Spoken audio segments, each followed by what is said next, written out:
¿Qué tal, queridos estudiantes de la materia Física 1 del CEBETIS 161? Este es el video de la semana 1 con los temas ¿qué es la física? Y el método científico. Adelante. Iniciemos con el origen de la palabra física, que es una palabra en latín, y este a su vez proviene del griego antiguo, que significa natural o lo relativo a la naturaleza. Si ustedes buscan en un libro de física el concepto de la palabra como ciencia experimental, pueden encontrar el concepto que tenemos aquí, que dice que es la ciencia dedicada al estudio de los fenómenos de la naturaleza donde no existan cambios en la composición de la materia. Bueno, estudio de los fenómenos de la naturaleza, pero ¿qué tipo de fenómenos de la naturaleza estamos hablando? Puede ser uno tan sencillo como el hecho de frotarse las manos, ¿no? Si nosotros nos frotamos las manos, generamos calor. Frotarse es la causa y el efecto va a ser la generación de calor. Cuando lo dejamos de hacer, este calor simplemente se disipa en el medio ambiente, ¿sí? Si nosotros estamos ante un fenómeno en el cual la composición de la materia involucrada cambia, ya no estaríamos hablando de la física, sino más bien estaríamos hablando de la materia química. ¿Ok? La física se divide como ciencia experimental en dos grandes ramas. Uno está la física clásica y por el otro lado está la física moderna. En la física clásica es el estudio de los fenómenos de la naturaleza a escala media y a bajas velocidades. Sus principales representantes son Galileo Galilei y el famosísimo Isaac Newton. La física moderna, en cambio, se encarga del estudio de los fenómenos de la naturaleza a escala atómica, o sea, escalas muy pequeñas, ¿no? Y a altas velocidades. Cuando hablamos de altas velocidades nos referimos a velocidades como la de la luz, ¿no? Que son aproximadamente 300.000 kilómetros por segundo. ¿Sí? Sus principales representantes, bueno, está Albert Einstein y Stephen Hawking también. Nosotros nos vamos a quedar en lo que es física clásica. Bueno, entonces quedamos que la física es la ciencia dedicada al estudio de los fenómenos de la naturaleza. ¿Qué tipo de fenómenos de la naturaleza nosotros vamos a estudiar en esta materia?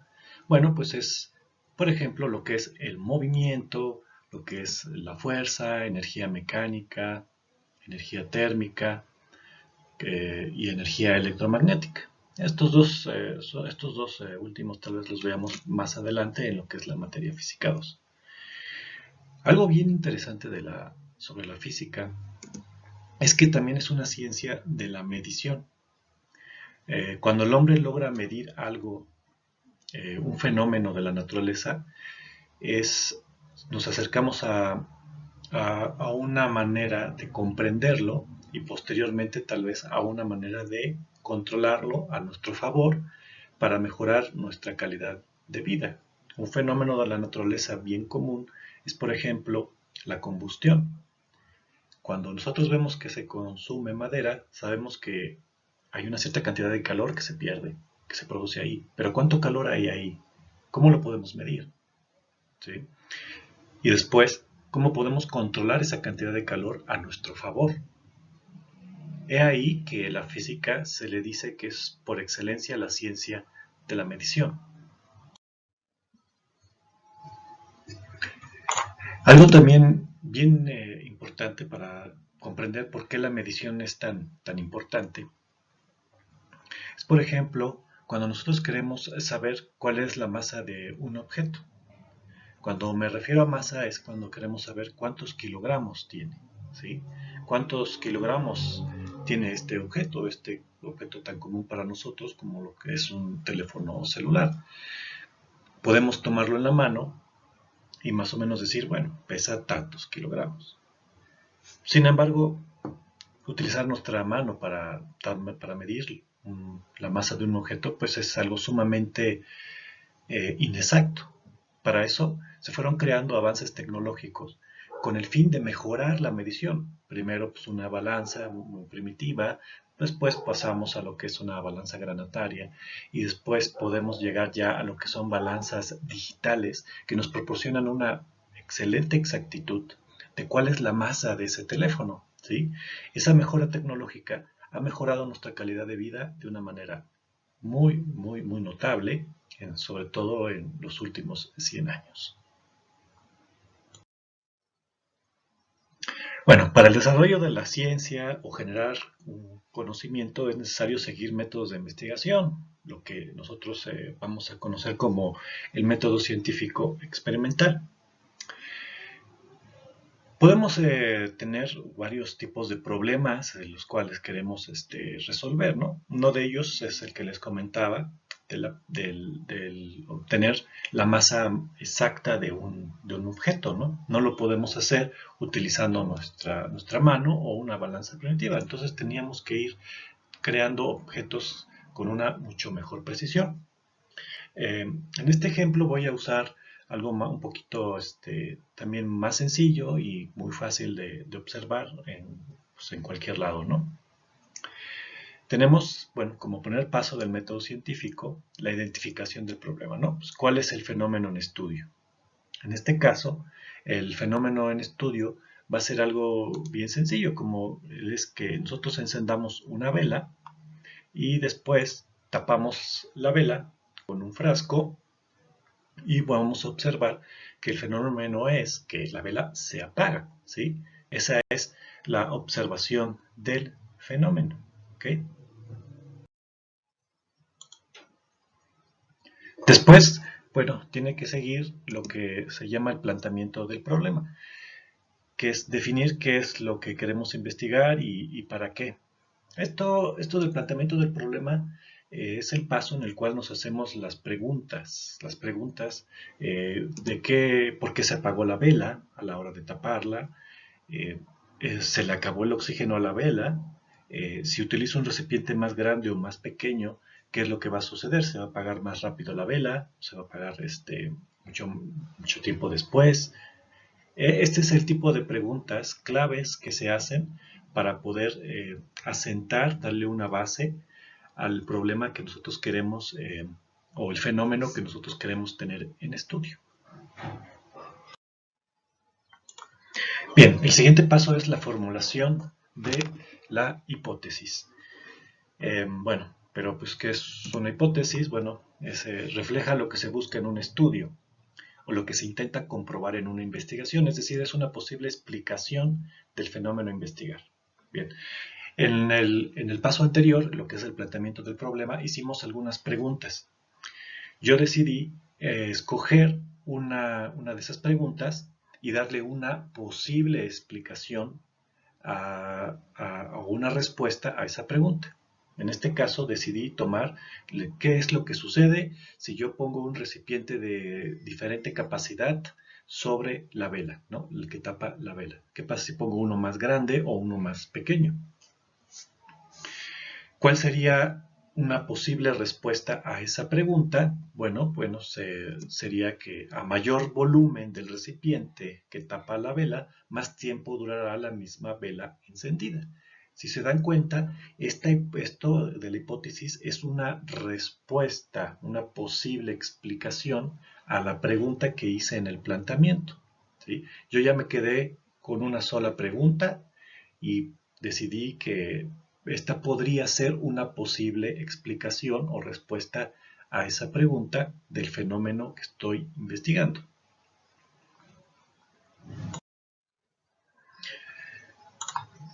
Siguiente paso, investigación bibliográfica en libros y revistas especializadas para saber si existe algún escrito ya del fenómeno que se estudia. Bueno, ya hicimos la pregunta, que fue el planteamiento del problema, ya le dimos una posible respuesta a ese problema, que es la hipótesis, le llamamos hipótesis. Ahora queremos saber si ya alguien más hizo un trabajo, una investigación muy parecida a lo que estamos nosotros queriendo comprobar, ¿no? Esa es la investigación bibliográfica, nada más. Ahora es muy común utilizar el Internet y ver si alguien ya tiene alguna explicación a lo que nosotros estamos buscando, ¿no? Sí, puede suceder de que ya haya mucha investigación, ¿no? Sobre lo que nosotros estamos buscando, ¿no? Como pues, lo de la vela, que si la tapamos con un recipiente de diferente capacidad, pues va a tardar más tiempo en apagarse. A lo mejor ya hay una respuesta a eso, ya hay una investigación a eso, ¿no? Esto puede ocasionar que, bueno, después de investigar los libros y en Internet, puede ser que nosotros cambiemos nuestra hipótesis o nos vayamos todavía más atrás y cambiemos la pregunta inicial, ¿sí?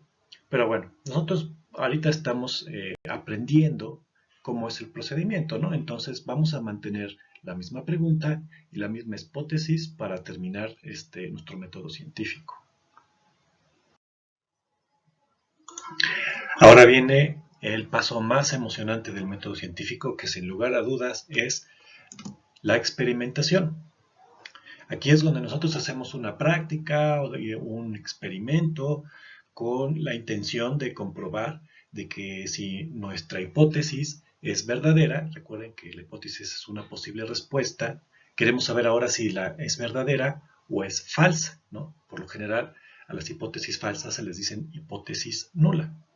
Entonces, tenemos que regresar a lo que es la experimentación que nos dice, nos llevará a cabo mediante la modificación controlada de las distintas variables involucradas en el fenómeno en estudio.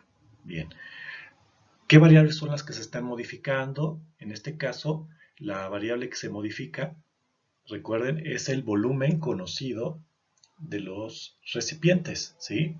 Aquí dice en la hipótesis claramente, a mayor volumen del recipiente, ¿sí? A mayor volumen. Esta variable nosotros la estamos controlando y la modificamos de una manera conocida, ¿no? Porque estamos utilizando un frasco de 1 litro, recuerden, 1 litro, ya sé cuánto es, ya sé que ese frasco tiene 1 litro, ya sé que este de acá tiene 2 litros y ya sé que este de acá tiene 3 o 4 litros, ¿ok? Entonces esa es la variable que voy a ir modificando, pero la conozco su valor. Ahora, lo que sigue es la variable experimental e incógnita. Es aquella que no conozco, que no sé cuál es, no sé qué va a pasar con ella. En este caso va a ser el tiempo, ¿sí? Van a ser cuántos segundos va a tardar la vela en apagarse, ¿sí? Porque pues, si estoy modificando una variable, obviamente la variable experimental va a cambiar, ¿no? Porque estoy cambiando el volumen, entonces tiene que cambiar también la incógnita, que en este caso es el tiempo que tarda en apagarse la vela. También hay que tener claro que en la experimentación otra variable que no va a cambiar, que va a ser una constante. En este caso, la constante es que vamos a usar siempre la misma vela, porque puede ser que una vela que tenga un diámetro pues bastante grande pues, se va a comportar de una manera diferente a si nosotros usáramos unas velas pequeñitas como las que se utilizan en los pasteles de cumpleaños, ¿no? Entonces hay que tener una constante para evitar pues que nuestro experimento se dé resultados falsos, ¿no? Porque tenemos que usar siempre la misma vela.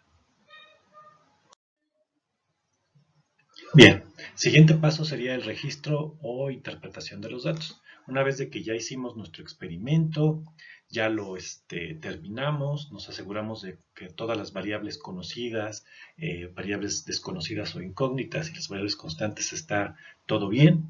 Empezamos a hacer un registro e interpretación de los datos que vamos obteniendo.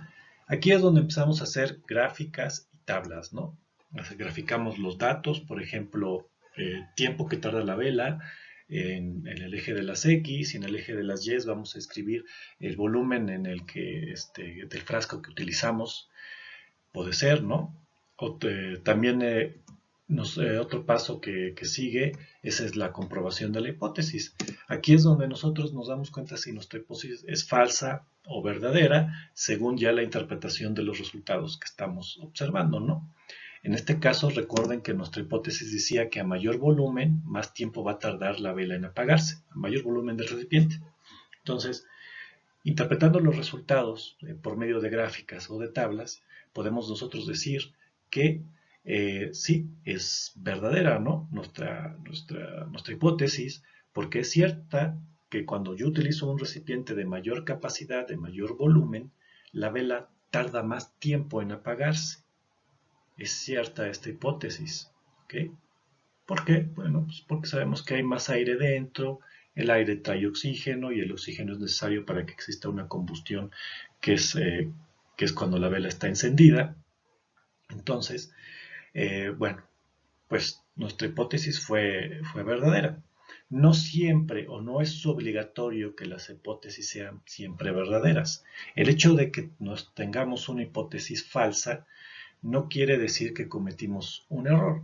Simplemente, en este caso, es un resultado. Uno dice, no, no sabes qué, no es cierto. La vela tarda muy poquito tarda muy poquito tiempo en apagarse cuando cambio yo los volúmenes de los recipientes. Es un resultado, ¿ok? Eh, Habría que comprobar qué fue lo que pasó. Pero bueno, en este caso es verdadera la hipótesis. Después de esto, nosotros hacemos pues un enunciado o teoría que explique el porqué del fenómeno.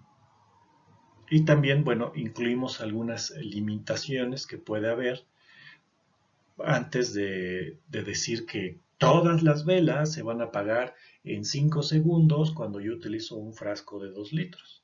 ¿Ven? No podemos hacer ese tipo de cosas. Entonces, hay que darle ciertas limitaciones a nuestro propio experimento. En este caso, una limitación podría ser el tipo de vela empleado, ¿no? Yo utilicé una vela color blanca con un diámetro de 2 centímetros. Entonces, si ustedes utilizan un recipiente de 1 litro, una vela de estas mismas características, más o menos va a tardar en apagarse de 5 a 6 segundos, ¿no? Esa es una limitación de nuestro caso. Finalmente, bueno, no es posible siempre experimentar con todos los fenómenos naturales. Hay fenómenos naturales con los cuales nosotros no podemos manipular sus variables, ¿no? Como por ejemplo el movimiento de los planetas, los eclipses, temblores, huracanes, etcétera, ¿no? ¿Cómo se pueden investigar o estudiar este tipo de fenómenos en los cuales nosotros no podemos manipular ningún tipo de variable? Bueno, pues la única manera es mediante la observación sistemática y minuciosa de estos fenómenos. Sistemática se refiere a siempre hacer las mismas mediciones de la misma manera, con los mismos aparatos tal vez, para lograr tener una información más precisa sobre estos, ¿no?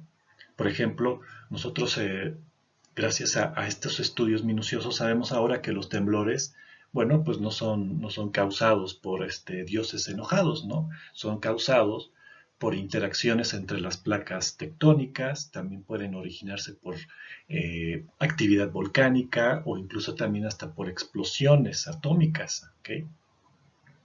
Todo esto es gracias a observaciones minuciosas y sistemáticas. Insisto con estas palabras porque solamente de esta manera nosotros podemos llegar a poder conocer y estudiar un poquito este tipo de fenómenos, los cuales nosotros no podemos experimentar con ellos. Muchas gracias por su atención en este video. En el siguiente video, que ya correspondería a la semana 2, vamos a ver notación científica, conversión de unidades, despeje de variables en fórmulas y también pues, a conocer y utilizar la calculadora científica, que es una herramienta que nos será de mucha utilidad tanto para Física 1 como para Física 2. Muchas gracias.